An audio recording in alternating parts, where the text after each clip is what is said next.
Welcome to the Bulls Guys podcast. Tonight, we are here to cover the last preseason game of the preseason as we head into the regular season. My usual guests, Lasalle and Kataka tonight. What's good? What's good? We finished the preseason strong, guys. Now we got to finish it off with a strong podcast going into the regular season. We're going to get into everything right after this message. The Bulls Guys podcast can now be heard on YouTube. Get all your latest news, debates, rants right here on the Bulls Guys podcast.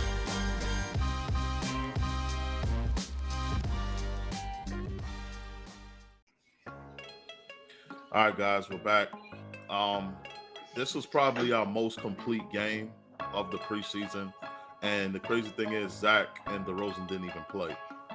Pat Williams with 22, 5 and 5, the high man tonight for the Bulls. But the Bulls just dissected the Milwaukee Bucks. They got out and ran. They attacked the rim, forced the Milwaukee Bucks into foul trouble. Then you have Vooch getting out in the open court and facilitating to some guards, to Caruso, to Ayo.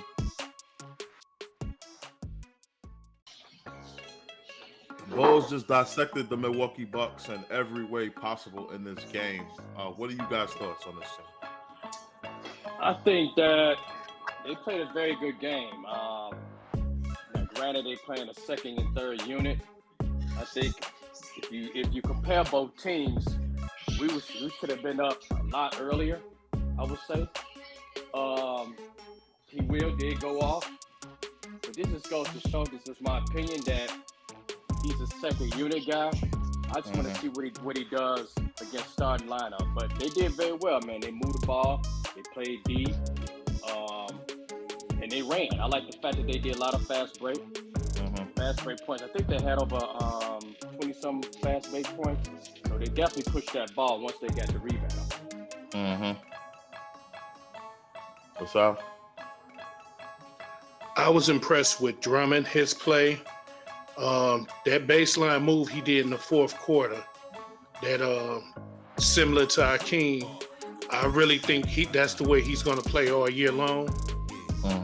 Like y'all said, though, when we play with pace, we play so much better. It was so good to see Kobe White finally get out of his slump. I remember when we detailed on Patrick Williams seemed to play better when the vets are gone. That's why I'm kind of, on the heels of Kataka, like he probably needs to go ahead and stay in the second unit. Yeah. Yeah, I just think that he's a second unit guy, and like I mentioned to you, K-Dub, we still need that starting power forward. Yeah, we could do the small ball, but like we said before in earlier episodes, I mean that depends on the lineup. And I know Billy Donovan's lineup is sometimes not the best when it comes to matching up the lineup. But if we can get us a legit two-way power forward, he don't necessarily have to come in and do 20 points. But if he can give us at least 15 and 8 or 15 and 10 a night with a couple of blocks, you know what I mean? I'm cool with that. But I don't think Patrick Williams is going to be able to give that every single night. The Bulls, with 5 minutes left in this game, have 50 bench points, man. This might be the best bench we've had in a long time. Yeah. A lot of versatility. They beat Milwaukee in every single. Now listen, Giannis didn't play, Zach didn't play, DeRozan didn't play, so it's hard to really give you analysis. And this is a preseason game, but going into the regular season, we want to know how this team looks on the floor, and basically, what are we gonna expect? We play against Miami. I think that's gonna be one hell of a game.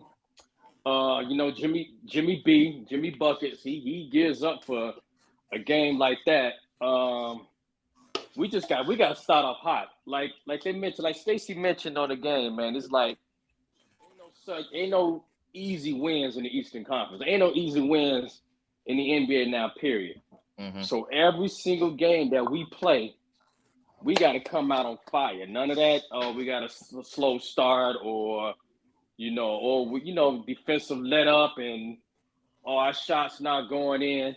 You can't be doing that now. Not this season. So they got to really bring it from jump. Because if you slip and start the first 10 games like what, 3-7, Mm-hmm. that you're gonna get bit in the ass. It's gonna be an uphill battle from this point on forward. I don't think Miami is as good as they were last year, to be honest with you. They lost PJ Tucker, so they lost their grit. You have a Tyler Hero that's disgruntled that the team tried to trade him, even though he was resigned and they gave him an extension. He felt like they gave it to him after the fact that they weren't able to trade him, so he's coming in with hard feelings. Man, let me tell you something, man.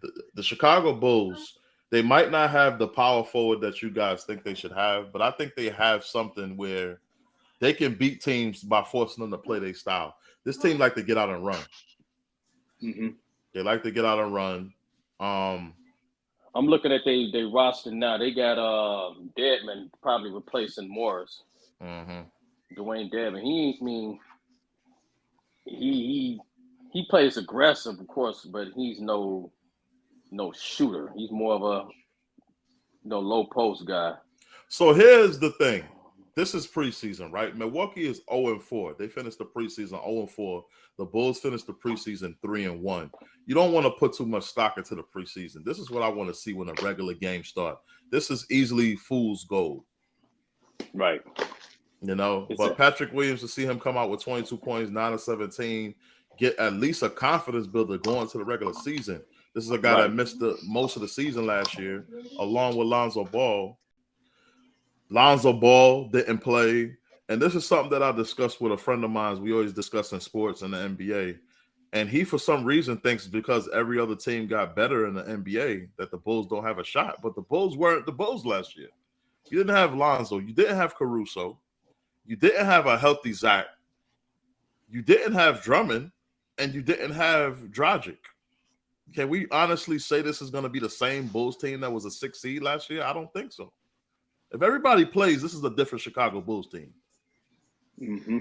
They were a number 1 seed before they lost all of their players. And I'm hearing from everybody, oh, well, they beat teams that were injured. Well, teams beat us injured as well. I don't see nobody making excuses for that. Yeah, injuries is part of the game. So, yeah, that's no good excuse. When we were injured, Kataka, and teams were kicking our ass, I didn't hear nothing about the Bulls are injured. Right. And we were missing intricate parts of our team, our starting point guard and all of that. Right. But they had no sympathy for us. You didn't hear about, the Bulls are injured. It was like we were judged as the same old Bulls. Exactly. And the crazy part is that people find excuses, losing. Oh, we without Lonzo, or we without what's the name? Like I say, it's next man up. Like Tiff say, next man up. Right. You know what I'm saying? These guys are professionals. Right. But they made excuses for everybody else when we had the number 1 seed in the NBA. Oh, they're beating everybody injured. Right. We're beating who was in front of us. We don't make the schedule. Exactly. Correct. So I had hard feelings towards that last year, that every time we won, people had excuses. But when we were hurt, nobody made excuses for us when we were injured and lost all of our guys. We have the most players lost to COVID last year. People can go count the players that we lost versus every other team in the NBA. Yeah, we lost half our team. Well, it's out. I was dissecting our roster. I think people underestimate us because of the size factor. But when you really look at it, we got 3 7-footers with Vooch, Bradley, and Drummond. And I think at one point in time, they're going to experiment with Drummond and Vooch playing at the same time, because what Drummond is showing us being able to put the ball on the floor, that's going to be a game changer if we do have to go ahead. Yeah, and he's shooting the 3. And I'm gonna tell you guys something else, man. Listen, I was cursing out Vooch a lot on Bullseye Group. You guys been reading my post last year on Vooch. I don't think that's going to be the case this year. This guy is doing a lot of things on the floor other than just posting up. I mean, other than just shooting 3-point shots. He's doing a lot. And he looked a lot more confident. He got a lot more pep in his step. And he looked like he knows how to establish himself in the game. Listen, he might be the difference maker for us this year. Y'all talk about everybody else. Y'all ain't talk about that man right there. And you know why, right? This is his contract year. Right. It's just prove it or lose it. Tell us how. Yeah, I don't think that's the case. I think he really loves Chicago. And I think he felt like he did let us down last year. But think about it. He was never his whole role changed. He was used to being the number one scorer. Then he came over and had to play second fiddle to Zach. And then DeMar DeRozan came out the gates the way he did, so it switched him down to third. And now I think he's really comfortable with that because he's even talked about it's not even about the money. He's willing to take less money to stay with Chicago because he loved playing with these guys. And people don't realize, you start to look yourself in the mirror when you go through a year of letdown. Because had he played anywhere near what he's playing now, oh man, we'd have ran away with the East. 16-9 for Drummond tonight. 17-11 for Vooch. How are you liking this big man pairing between these two, man? I would like to see Billy Donovan play them together sometimes. I agree. Yeah. I know we asked about this, if I'm not mistaken, the offseason first started on the Bullseye, but a lot of people, I don't know if you remember, was Drummond is too slow, or they was making excuses for Booth. But I think, like you said, I think it can work. You know what I mean? My thing is when you're playing against a half court team, I don't think you could put them two in the game when you're playing against a team that get out and run against us. Right. I think it can work against Milwaukee because Milwaukee plays a half court game. So or San Antonio, one of them slower teams. Yep. Right, exactly. You know what I'm saying? So as long as we can stay healthy and not give them a lot of minutes when you're doing that, that's cool because we don't have anybody, and maybe Bradley might have worked on this game. Maybe he can be a decent backup if that was the case, but we'll see. Man, Caruso is like, oh my goodness. I'm loving him out there. Man, this team got a lot of weapons, man. They got a lot of weapons. And it's like, for people to just write them off and say, well, they named Atlanta, Detroit. They'll name Orlando even before they name the Bulls. I just think the Bulls get disrespected way too much. I'm not saying you got to put us at the top of the East, but when you start naming Atlanta, Orlando, and all these teams before you name Chicago, I mean, come on, bro. We ain't that bad. We were number one seed in the East last year. Don't disrespect us like that. Right. I don't know if you noticed that the Bulls shooting has gotten a lot better too. Right. Like, I forgot what show it was, but they was naming all of these teams that I think it was Mike Breen. I think it was a Knicks game. He was naming all of these teams ahead of Chicago. I'm like, hold up. You naming bottom dwellers that didn't even make the playoffs last year. We wasn't even healthy, and we still made the 6th seed. We're getting in the playoffs if we're healthy this year. You can put us wherever you want to put us, but we are going to be in there. We will be ahead of Toronto. People we're going to be ahead of them. In the nick of Toronto.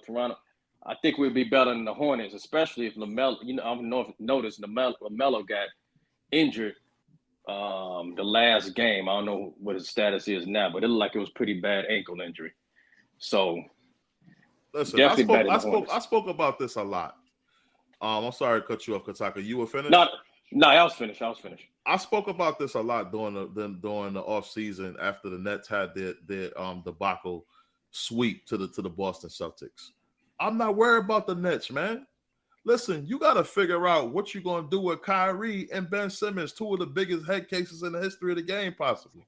Then you got to figure out how you're going to get them to work together. You got to figure out if KD is really emotionally invested in Brooklyn. You got to get Steve Nash to be a real coach and drop some real plays. Why would I be worried about the Nets? Listen, on paper, yeah, the Nets should be great, but they were good on paper last year with James Harden, and look what happened. Listen, man, I'm not. People gotta start really looking at how teams play and stop just looking at names. I feel like fans get in the habit of doing that, Lasalle. Yeah. But you know, a lot of our hatred come from the 90s. That's why teams are counting us out, because they know one thing about Chicago, once they do get it right, they'll ride that for 10 or 12 years easily. Easily. And I'm not, listen, at home, if y'all listening to me, I'm not saying that the Bulls should be considered the best team in the East.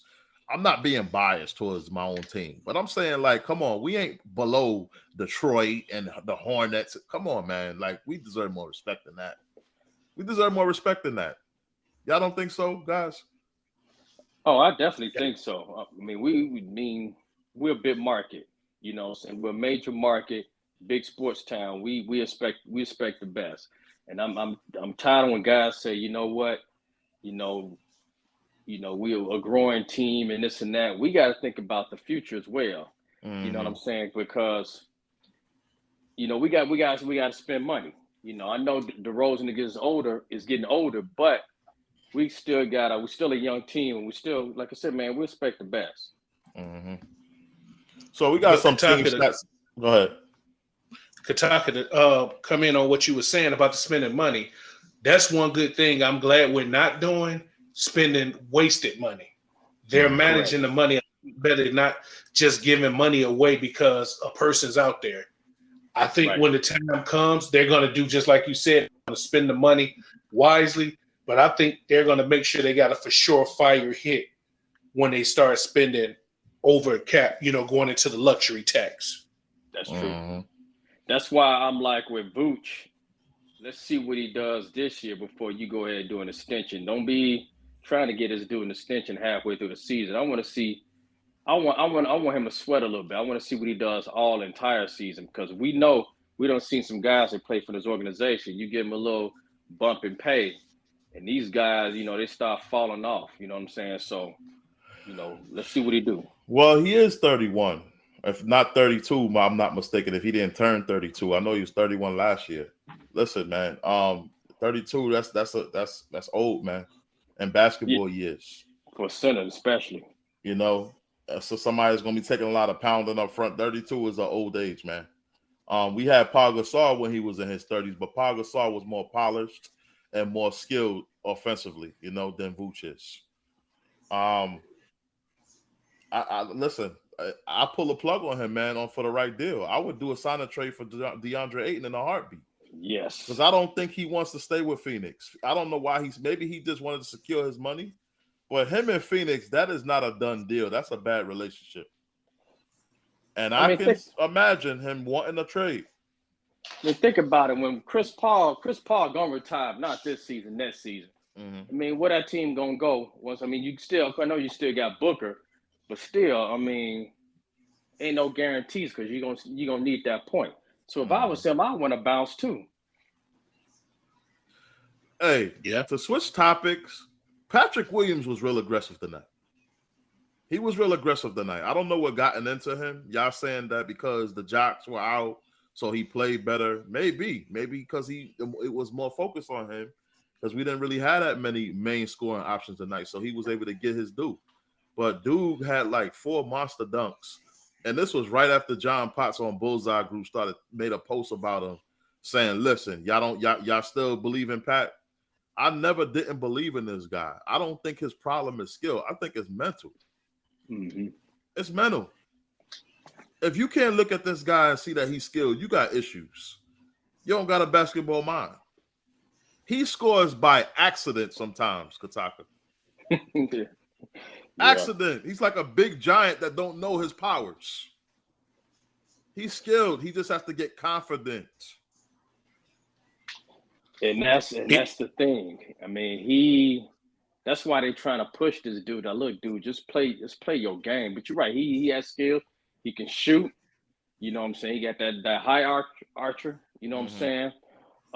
Definitely can rebound. We know he can play D, but he just he need to just I want to see him do a lot more cutting. You know what I'm saying? And that's where he get the bulk of his points, not necessarily dwelling on that three. But like you said, he needs that. It's all mental. He got to have the will. And I blame Billy and I blame AK a little bit. Everybody's not quick to blame these guys, but listen, this guy was never a power forward. You put him in that position and put him in that spot, expecting him to battle bigger guys than him at a position that he can't play against bigger guys, and that must have ruined his confidence. Then he had an injury. Go ahead. No, I was just agreeing with you. Okay. I was agreeing with you. Yeah. Your take, Lasalle. You could jump in this. I think that it's more or less, like you said, it is mental, but I think it's about timing too. Mm-hmm. When you're playing with a vet, we got a vet-heavy team. We have some nice vets in the pecking order, and especially when you throw Drummond in there. I think I think vets need to set them aside and say, hey, don't worry about us. We're going to get ours. We know when to step in, when to step out. We need you to come out the gates aggressive. You come out the gates aggressive. That's going to set the tone, because then that also makes them have to play one-on-one. They can't double on DeMar. They can't double on DeRozan. And that's once he gets in his head, then I think the sky's the limit. Right. The Bulls win this game tonight, 127-104, a rout. And listen, I think after the first half, this game wasn't close, man. I think the Bulls, you never felt like this game was close. It's like the Bulls and they moved the ball really, really well tonight. And they just have guys like Kobe and Dragic and Ayo, those difference makers, man. Ayo had a good game tonight, man. I like the way he attacked. We just got so many weapons. If all of these guys can just find their place in the offense, the Bulls are a well-oiled machine, man. They're a well-oiled machine. You know? And I think they can win 50 games this year. Yeah. I think they can win 50 games. What do you think, Lasalle? I came in the season saying 55. Right. And the reason why I put them at 55, we won 46 games with an unhealthy team. Unhealthy. Yep. We was on pace to win 60 games before everything fell apart. So I'm looking at 55. And the only reason why I'm saying 55 is because other teams done got better in the East. But I don't care what nobody say. The move Atlanta made, that move is going to backfire. The move Cleveland made, that move is going to backfire. I don't think Mitchell. And the reason why I say that is you got ball dominated. You brought in ball dominated players. Yeah. To a team that already had people that likes to dominate the ball. Now let me see if me and you are thinking along the same lines, LaSalle. I think Cleveland is a young team that these young guys had their own little thing going, and they had a tree where everybody was walking up to the tree picking off an apple. You know, now you bring in Donovan, it's only one apple on the tree, and he's only picking it. You know what I'm saying? It's only one apple, and he's picking the apple. Nobody else is getting the apple. That's the best way I could explain it. It's not or the tree is he. Right. It's not a knock on him as a player. It's just that he don't fit them. I don't think he fits that team. You had to put him on a team with other veterans or another star, or him and another star with all veterans that just play a role. But Mobley is a star, a budding star. Is he a star playing with Mitchell? We don't know this. We don't know this how his numbers is going to be affected if he would get as many touches with Mitchell on the team. Dribble, dribble, dribble, while Mobley is waiting in the paint for the ball. Can you see something like that happening? Yeah. Actually, I see that happening more to what's the point guard name? Garland. I see it happening more to him. Wow. I think they did as desperation, man. Both those organizations y'all mentioned. Felt like they had to make a move because they missed the playoffs, Kataka. Yeah, they had to make a move. We're going to take a quick break, and when we come back, we're going to talk more about this game and moving forward. What do we think the Bulls are going to do in the regular season? And we're also going to talk a lot in depth on Lonzo Ball right after this. The Bulls Guys podcast can now be heard and followed on all social media platforms. Follow us on YouTube, IG, Facebook, and Spotify.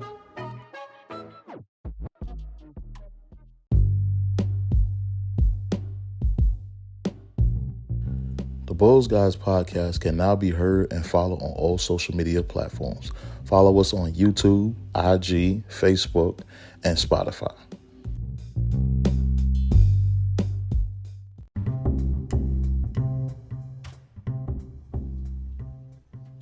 All right, guys, so we're back. Going into the season, I gotta admit, this Lonzo Ball thing hinders on my opinion on how the Bulls will do in the regular season. Because as much as I hate to admit it, Lonzo Ball is important to this roster. When you have him and Caruso in the backcourt forcing turnovers, that's a big deal. But the Bulls have shown me during the regular season that they can force a lot of turnovers. Tonight, they forced 14 turnovers as a team. So that's Lonzo Ball's specialty, is the defensive end, right? Yeah. If the Bulls are able to give the defense, are they missing Lonzo Ball? If they're able to have Caruso and Dragic pushing the pace with the basketball and finding people with them nifty passes on the fast break, do they still miss Lonzo Ball? Are they playing with a different style without Lonzo Ball now that they got Dragic? Well, I say that if we keep the up tempo, that's the key. Just keep tempo. We won't miss him, because that's pretty much what he does. He pretty much get the ball, get it out of his hands. He's not one of those dribble hand. No, he dribbles when he need to. He's trying to push the ball, push the pace. Yep. Mm-hmm. And I think Billy done realized that.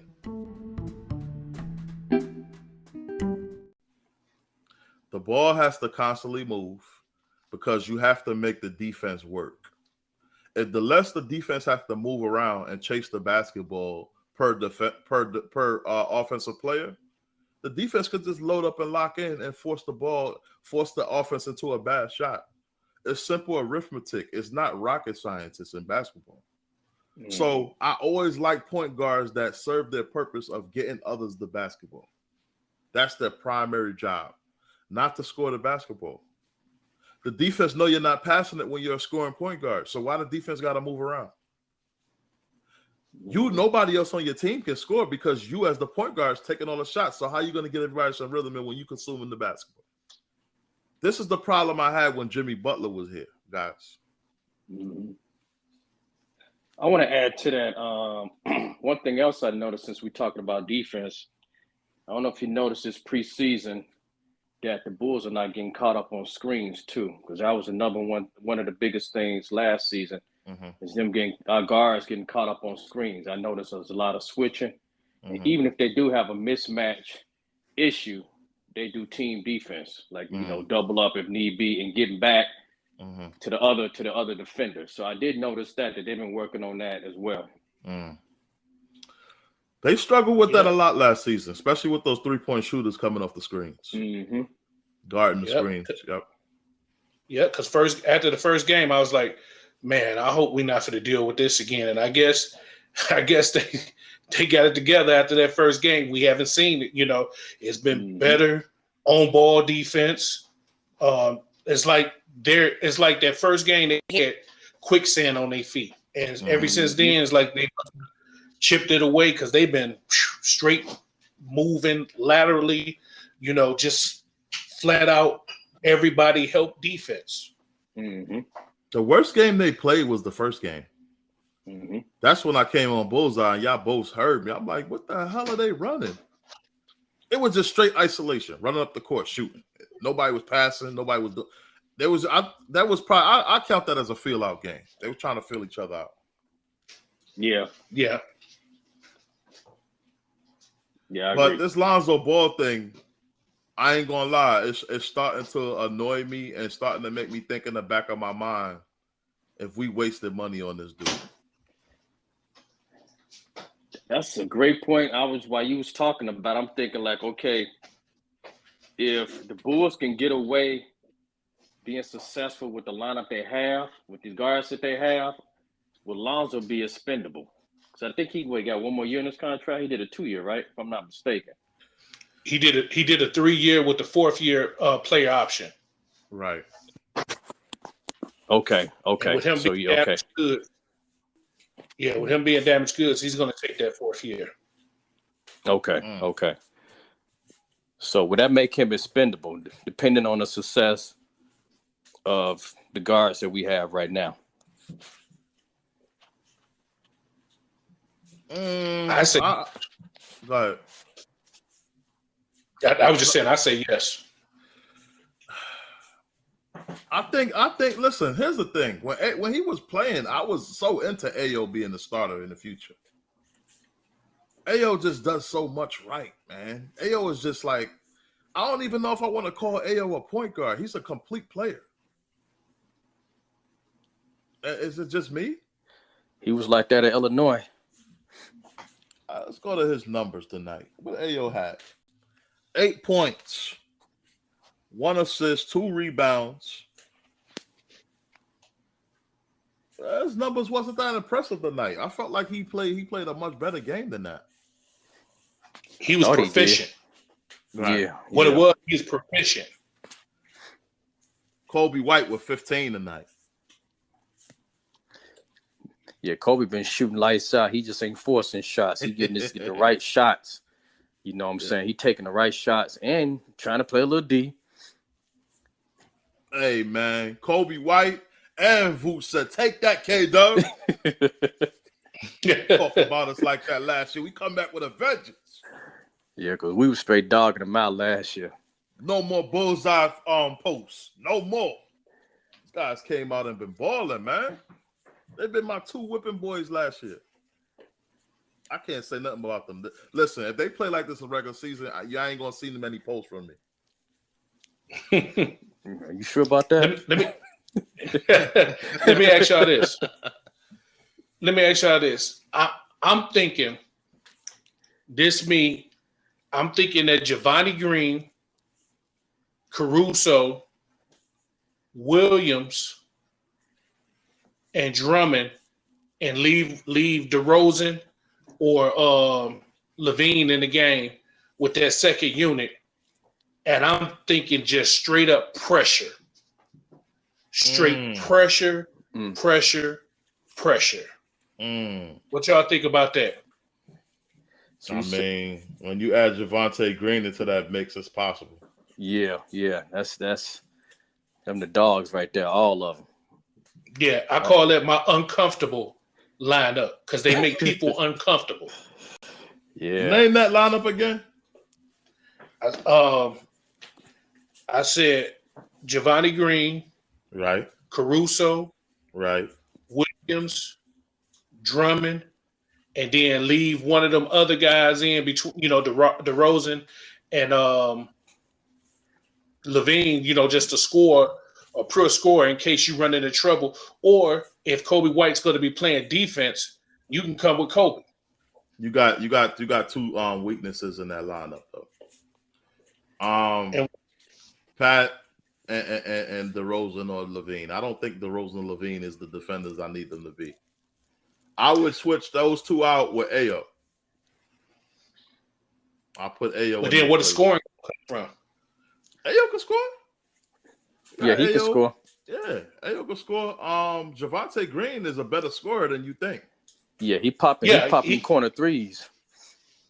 And he could attack the rim, and he plays defense. Like, listen, that's why on the last pod, I'm like, what are these people smoking, talk about trade? They want trade Javonte. Are you mad? No. Well, I'm not trading Javonte Green. No. Caruso, you already know what he brings to the mix. He gonna hit them occasional threes. He gonna get out on the fast break and get them easy layups. And he gonna defend. He gonna be a pesky defender.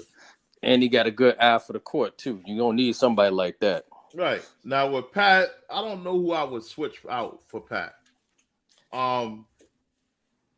I might have to leave Pat in there because I don't see nobody else I would put in this place.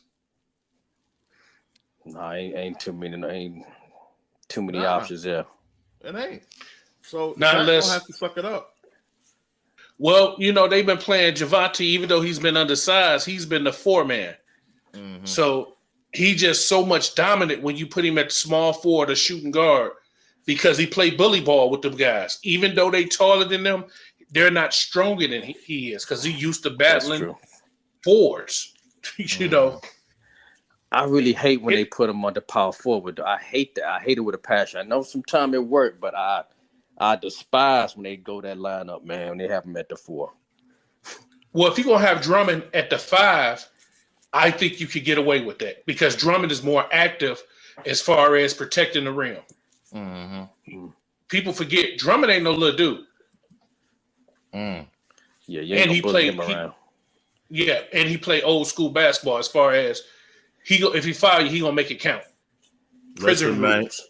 He glued the basketball to a couple of those Milwaukee players' face tonight. Oh yeah, he was he's moving them around, man, like they weren't even like they was point guards, you know what I'm saying? Yeah, he was bully balling them today. I was saying all summer, man, listen, this ain't the rim protector that we need. This guy up here blocking shots the whole preseason. I'm like, yo, man, you making me look bad, bro. Stop doing that. I'm like, dude, is just he's a better defender than I thought. I'm not going to sit here and lie to y'all. But we still need another one. We do. Now, whether AK is going to get that in this trade deadline this year is yet to be seen. I think he should. Well, who would y'all go after as another rim protector? See, Nerlens Noel went to Detroit. Detroit got a squad, man. If y'all get a chance to look at their squad. Detroit's squad is beast. They got Kevin Knox and Nerlens Noel, and they got a bunch of out of position players. And they got Kemba Walker. Huh? They got Kemba Walker too. Who probably won't never see the court. Nah, he gonna see the court. They don't got no legitimate point guard over there.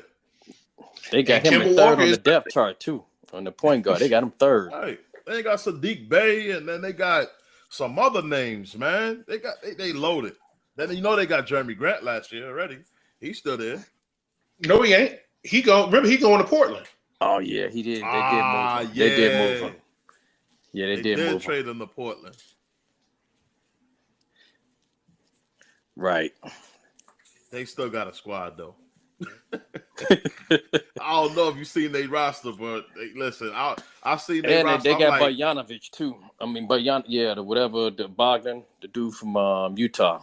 I think that was a waste. I think they did that to block him from coming to us. I think so too. Because remember, we was in the run-ins to go get Bagley, and they didn't even need him. Think about it. They didn't need the guy. A lot of players that we need, they just get them, just stop us from getting them. And then they overpay for him. Right. He don't fit in that team. If you look at that team and you put him in there, you like, he like an oddball sticking out. You know what I'm saying? He don't fit that team. Send him to us. Same thing when the Knicks tried to keep Robinson from us, huh? Mitchell Robinson? Yeah. Yeah, they didn't want him coming because we was about to grab him too. Y'all know damn well he ain't worth all that money. Y'all just paid him because you ain't want the Bulls to get him. It's all right. I get it. We kicked y'all butt in the 90s. You don't want the Bulls to get back. I get it. But they paid this guy an outrageous amount of money. And I'm happy they did. Want me to tell you why? Spend all your money up because somebody's gonna come across that board that you really want, but you're gonna be spent out. That's when we're gonna lowball. Hey, Miles Turner's still out there. Oh, word? He's still available. They but trying to blow that team up. Yeah, but they saying the Lakers for the overpay for him.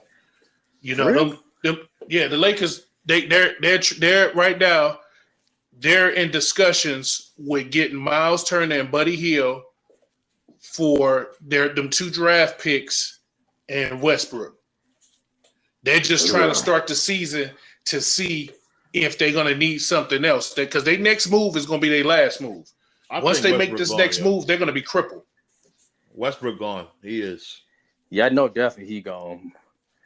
They making too much out of it. That's how I know he got to be gone. But you know what, too? The Lakers front office, that's why I understand why Magic left. Their front office is dumb as hell. Because you know something? Yeah. No, seriously. Let's look at this. After this year, it'll only be 2 people on the books. You know who them 2 people will be? Oh. LeBron James and Anthony Davis. Mm-hmm. So why should you care? I would just let this year go by the waist, play LeBron as less as possible, and then next year build my team the way I should have built it to begin with. Mm. For LeBron to win, he needs shooters around him. Their main job is shooting. You don't put no ball handlers. You don't do nothing. And if you try to put a traditional big man next to LeBron, he's going to mess him up because LeBron just wants that guy to look at what happened to Chris Bosh. Look what happened to Kevin Love. Kevin Love was an all-star in the West. Came to the East and became nobody. Dude was grabbing 20 and 20 a night, Kataka. 20 rebounds and 20 points. I remember that. A night. He was doing it every night from Minnesota. I'm like, yo, what the hell? I don't know this kid, but listen, these numbers is making me want to watch. I start watching like, yo, this dude is crazy, man. See, that's he even hit some 30 rebounds some night. Something like it's the new modern day Rodman. The Lakers with that Jeannie Buss, man, she been screwing that team. Lakers are the only team I know that had more in season transactions than any team that I know. They constantly let me tell you something about the Lakers. Ever since that 2014 that failed in the finals, I've noticed that the Lakers just put names together. They don't put players together that mesh together. They just go out and grab names. And they'll strike Genie in a bottle with those names. But the Lakers have always been like that, Kataka, going back to Showtime. They always stack their team with stars. Right.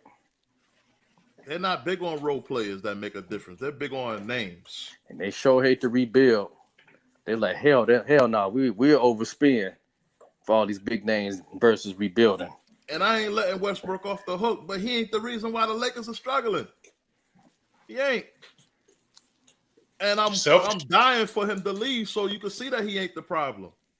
Selfishness. You can't shoot. They don't have a system. How about that? There it is. It's LeBron way, and or else you bust. LeBron or bust. That's the reason why if you get LeBron or a player of his man and Kevin Durant beginning to be the same way, if you get players like that, you're setting yourself up for failure. Mm-hmm. Players that want to be GMs and all that, you just come and play and keep it moving. Exactly. So basically, based on what we're talking about, I was wrong for wanting Rudy Gobert and Kevin Durant on the Bulls. Lasalle? Yeah, I remember me and you kept going back and forth. I was like, man, I don't want them.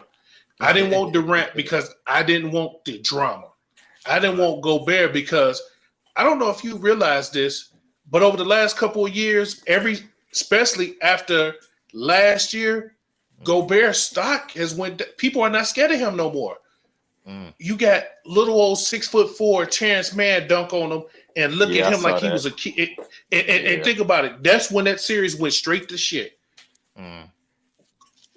Clippers took off, and that's when. And think about it. That's when the turmoil resurfaced between Gobert and Mitchell. Yeah. Because of that. Because he was playing small. He let Shaq get this head. First of all, you can't argue with Shaq. Because when Shaq talked, he talked facts. Let's be honest. If Shaq would be playing in this NBA right now, Shaq would probably be getting $500 or $600 million. They will break the beat because, needless to say, you can have Shaq and a bunch of nobodies, and they'll win because if those nobodies can shoot, because what's going to be your main thing? You want to put 4 or 5 people down low just to stop Shaq. Yep. Right. And these kids ain't got enough meat on them. Think about it. It's not a real dominating big man that plays the middle on a constant basis. I'm talking about post up, I'm going to feed you your lunch. Mm-hmm. You don't have it nowadays. Everybody want to shoot jump shots. mid-range shots. Mm-hmm. You know. Well, with that said, going back to the Bulls, based on what you're talking about with Mitchell and Gobert, we got that problem on our team as well because there's two players on this team that I still think, even though they've been showing it in the preseason, they haven't completely bought into what I saw tonight and what I saw last game. And they're going to have to buy in and pick their spots of when they want to dominate. And you guys know the two guys I'm talking about. Mm-hmm. They're the two guys that didn't play tonight. But last game, yeah, I think the last game, because think about it, the first two games, DeRozan was sharing the ball. Last game, he probably shot a lot knowing he wasn't going to play tonight. Right. And I think them going to California this offseason, I think that's when the bonding started. Mm-hmm.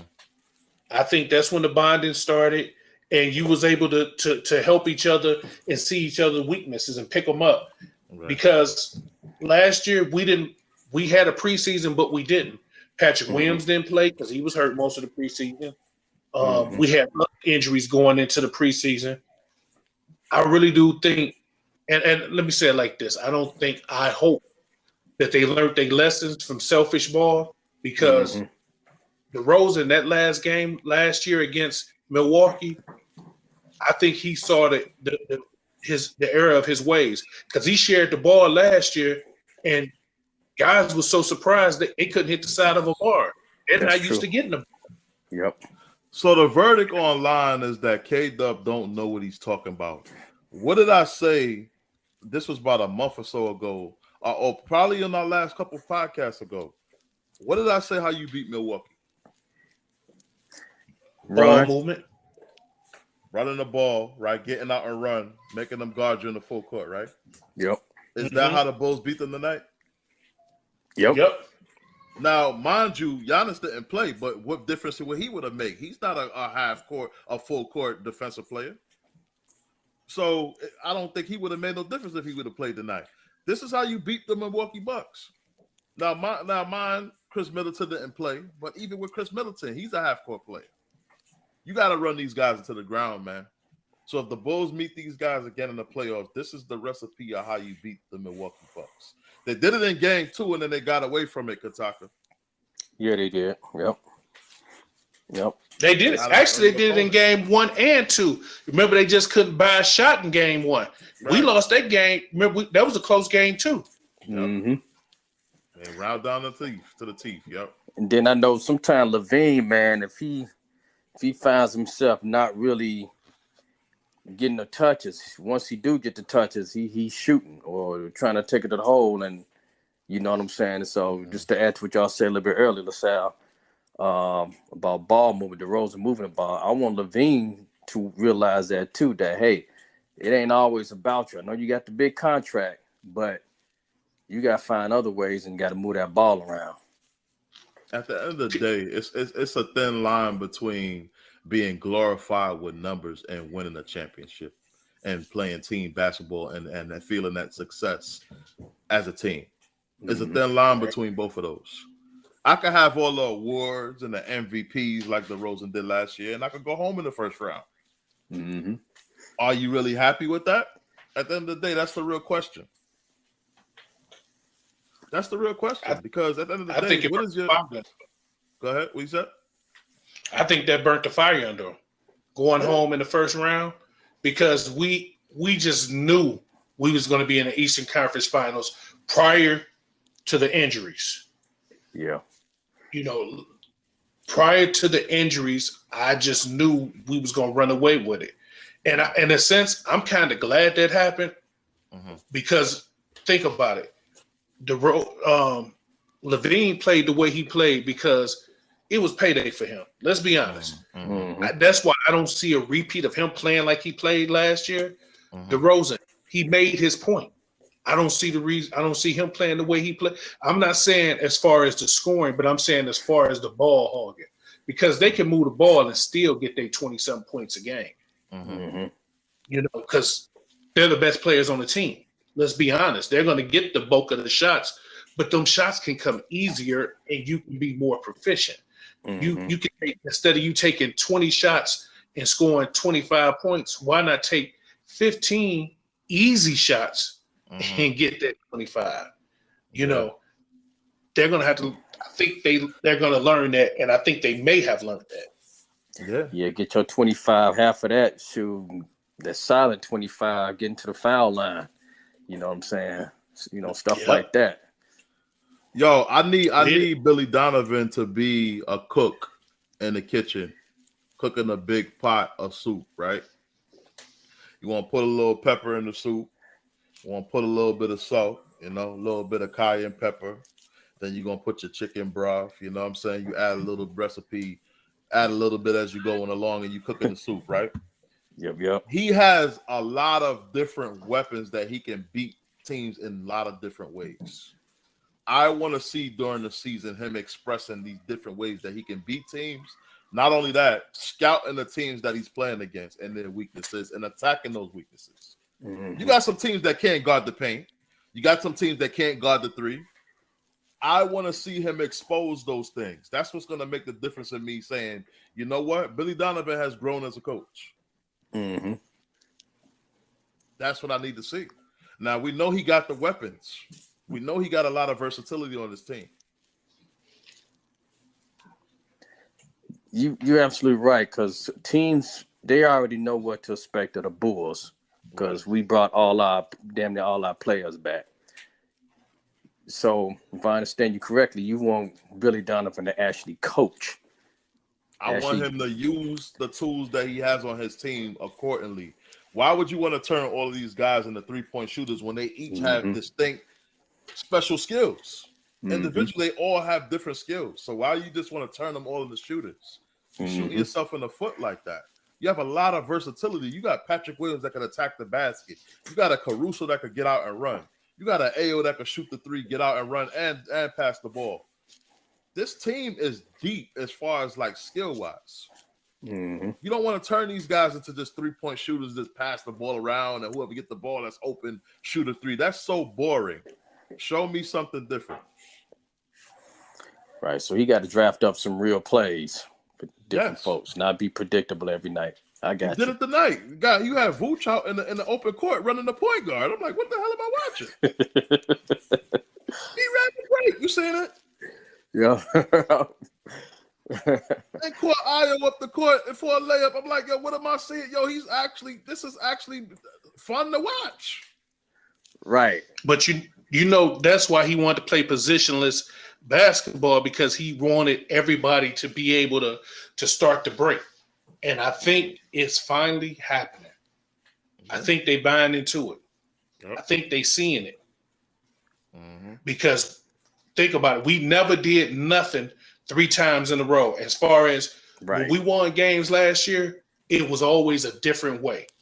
We'll win it doing the right thing, and then we'll accidentally win it doing the wrong thing. You know what I'm saying? No. Like when you said we can't keep playing like this, DeRozan shooting these shots at the end of games, we can't keep winning like that. That's not sustainable. No. And what happened? We kept putting ourselves in situations for him to do that. But you know, and then we'll have that game where we get out and run, and then we won't play like that no more for 10 more games. Right. But these past 3 games, they stuck to the same script. If it ain't broke, don't fix it, man. Listen, if I wore this purple shirt with my nice black pants and my nice purple sneakers and the girl gave me a kiss on the cheek, I'm wearing that same purple shirt tomorrow, man. Right. I got the kiss on the cheek. I ain't get the kiss on the cheek when I wore that blue shirt. I ain't wearing that blue shirt. You got to stick to what win you the game. Stick to what's working. I'm not changing it. If it ain't broke, don't fix it. Right. You beat Milwaukee in the second game running the ball, and then you went to changing what you did, and this went isolation. This is the playoffs. This ain't regular season. Right. So they have to recognize what is getting them success. I don't think they know that yet. Yep. If he go stick these last 3 tapes in, stick that first tape in first, the first game, say, this is what we not going to do, and stick these last 3 games in there and say, this is what we need to continue to do. All right. Yep. First 30 days would tell it. Well, the Bulls win tonight, 127 to 104, man. And what are you guys' prediction before we close out the show for the regular season? I think this is a tough first opponent in Miami Heat. It's a tough game for the first game. I'm not gonna lie. And this is a rivalry kind of. These two teams don't like each other. So it's not gonna be another day where we like, okay, we could just go through the motions of this game and see if we can win. No, we have to be emotionally invested in this first game. Because I hate losing to the Miami Heat. I do. Me too. So what are you guys' prediction for the first game? You think we got that one? If they can stay out the clubs, we should win. If they can stay out, that's the bad part. First game in Miami, right? and we got a whole week.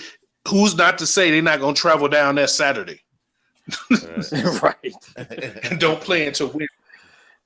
Listen, man, it's me. I'm getting a victory first, then I'm going up in the club. That's the way you're supposed to do it. You got to reward yourself when you won. You know what I'm saying? The ladies going to like a winner if I roll up in that club, man. I just beat your team last night. Give me a kiss, girl. But right. You know what the sad part is? Next week, honestly speaking, that opening week, man, that's a hard week for us, man. Yeah. That's a hard week, man. You know, we play the Heat on the 19th at the Heat. Then we got to travel to Washington on the 21st. Then we come home on the 22nd. Huh? No, I said we got Washington. Yeah. I'm just talking about the travel time. Right, then on the 22nd, we come home to play Cleveland, which I think we're going to win that game. And then we finish all that up with Monday at, playing Boston. Which, oh, Jesus Christ. I don't see Boston being Boston this year because I don't care what nobody say. X's and O's, hands down. Ty Lue and Udoka, I think, are the best coaches in the NBA, in my opinion. Mm-hmm. Yeah, we got some winnable games within the first 10 games. Mm-hmm. We definitely got some. I mean, like against Washington. I mean, them some games we should win. Cleveland, we should win. Boston, we should squeak that one out. We could. Mm-hmm. Pacers, we should win. 76 is going to be tough. Mm-hmm. Nets, we could squeak Don't forget about out. Spurs. That's an automatic win. Oh, that should be a gimme unless we better not choke, man. We better not lose that game. And they beat the hell out of us last year in that game. I thought we were supposed to go up there and truck them fools. Right. They want the number one. They want that kid 7-4. They're planning on coming out the gates losing the first 30 games. We was winning that game in the first half, man. They came out and blistered us the second half. I'm like, what the hell am I watching? Y'all remember that game in San Antonio? Yeah, I remember that damn game. The Yaka Porto game. He was killing, man. He was straight killing. We're like, damn, we need that big motherfucker. That dude was doing everything. I went on Bullseye Group, man. I was blowing a gasket, man. I said, what the hell this happened, yo? I was pissed that night, Kataka. That was right at the All-Star break. I was losing my shit that night. I'm like, what the hell just happened, man? I was so angry, yo. I've never been that pissed over a Bulls loss before in my life. Yeah, they had Jakopoto looking like he was an all-star because he was just killing. They ain't have nobody but the one they married and they beat the hell out. I'm like, what the hell is up? But you live and you learn, man,